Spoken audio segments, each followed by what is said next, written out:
What is going on, everybody, and welcome back to the Commanding Takes podcast. And today we are going to be recapping our game versus the Carolina Panthers yesterday, which had honestly the team showed a lot yesterday. It showed a lot of guys that are stepping up, and it showed a lot of guys who have not gotten rid of old habits. Cough, cough. Antonio Gibson.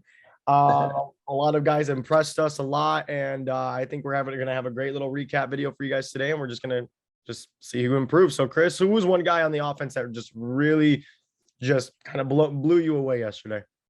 Well, obviously, the famous pick is going to be Sam Howell. Sam Howell definitely blew everybody away. Definitely looks like he could be a future franchise quarterback if developed right.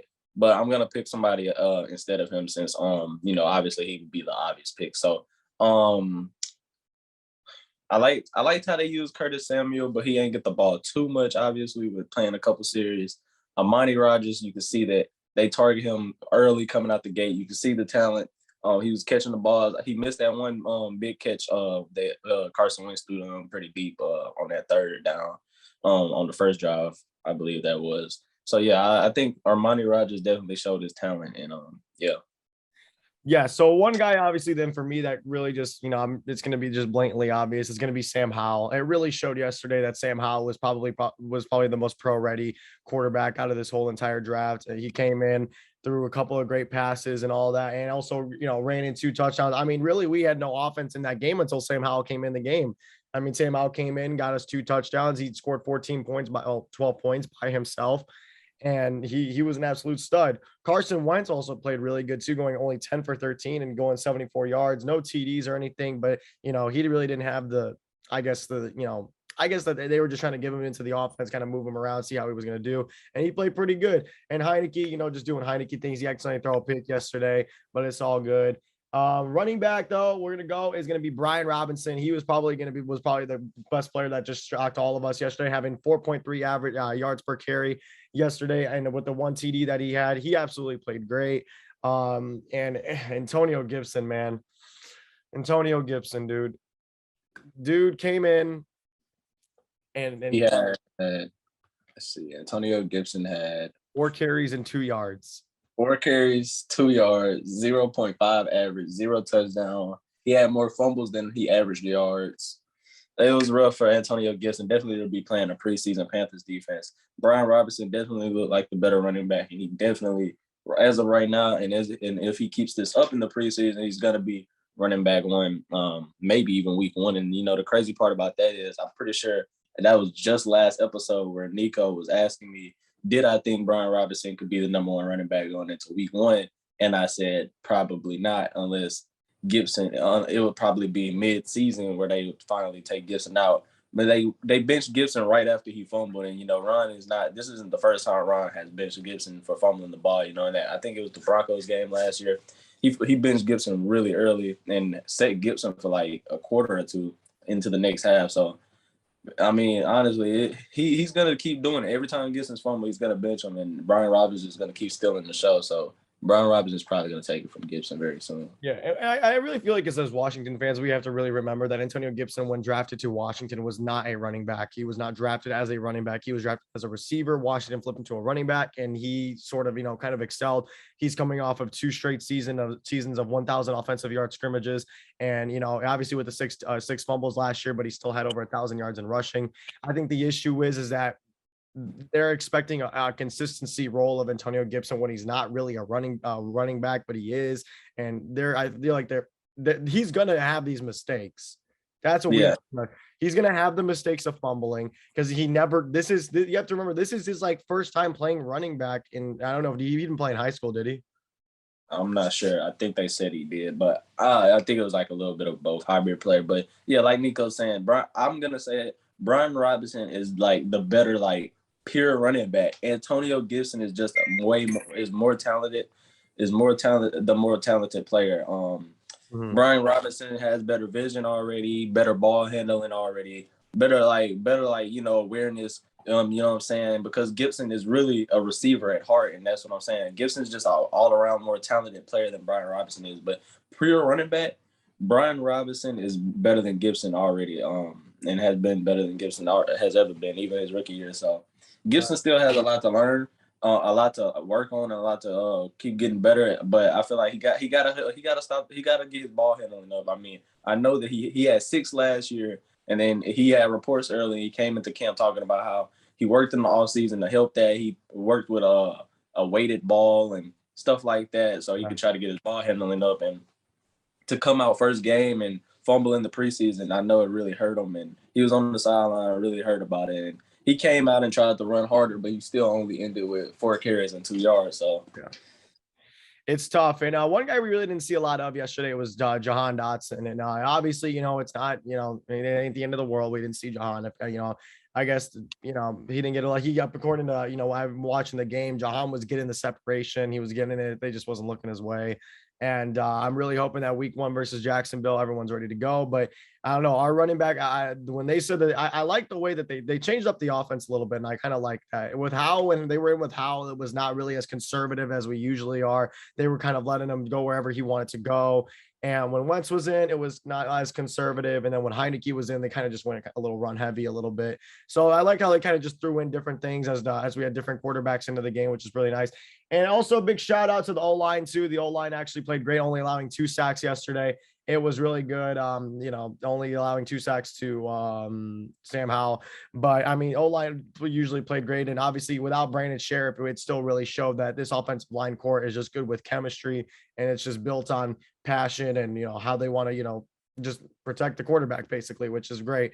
And with losing a big guy like Brandon Sheriff and for offensive line to look that good yesterday, it just, it just shows how good offensive line coaching's been. It just shows the determination and whatnot. Now we're going to go to the defense, which in surprise yesterday, I had some things to say about the defense. It kind of looked the same as last year. I didn't see as much improvement. Obviously it's the preseason, so I'm not going to be like too insanely hard. A guy that really, impressed was that dude, that boy, Stephen Parker. That boy, Stephen Parker, he hit that dude so hard his helmet came off. He was someone really good. Percy Butler was also doing really good. Chris, what are your thoughts on the defense from yesterday's game? Yeah, like you said, I didn't really see much different. It was still a lot of soft zones, just like how we came out and started the last year off with a bunch of soft zone when we played the Chargers, getting dotted dead by Justin Herbert in that soft zone. And I don't like the looks that Jack Del Rio gave us. Like, on the other hand, you can see Scott Turner gave really good looks. He really called a great game yesterday, Scott Turner. Jack Del Rio, on the other hand, he called another terrible game. He showed no improvement, didn't change up from what he did last year like he said he would. So if we come out playing a lot of soft zone, we're going to get picked apart just like we did last year, and it's not going to be good. That's not what you want to do. You want to play more man. More of our corners are man corners anyways. So I don't see why we still playing a lot of soft zone. We got to switch it up, and we got to get but the defensive line played good. You got a couple players that the defensive line played good even without a couple of the without Chase Young. They look way better as a unit together. I think the Ryan Kerrigan and Warren Sapp has definitely worked wonders for the defensive line and teaching them how to play together and work as a unit. Like Nico said, Stephen Parker, he came in as a camp body, but he definitely made a name for himself. He was flying around the field, making hits, making plays. He was definitely notable. I seen that he had like the highest grade on the defense yesterday for anybody with minimum 20 snaps. Who else? Jeremy Reeves did pretty good, other than he sold the game at the end with the flag on the fumble. That concluded the game at the time. Who else? I'm missing some. Percy Butler played pretty good. I didn't see much of Christian Holmes. Kendall Fuller didn't look hot. We got smoked a lot by Brandon Zylstra, whatever his name is, bro. It was pretty bad, bro. It was a lot of soft zone. I didn't like it. Jack Del Rio, you have to come back and call better games like we did in 2020. Yeah, another guy too that kind of really impressed me also was Daniel Weiss, one of our rotational defensive linemen yesterday. He had a great sack yesterday on I don't know, I think it was PJ Walker that was in at the time.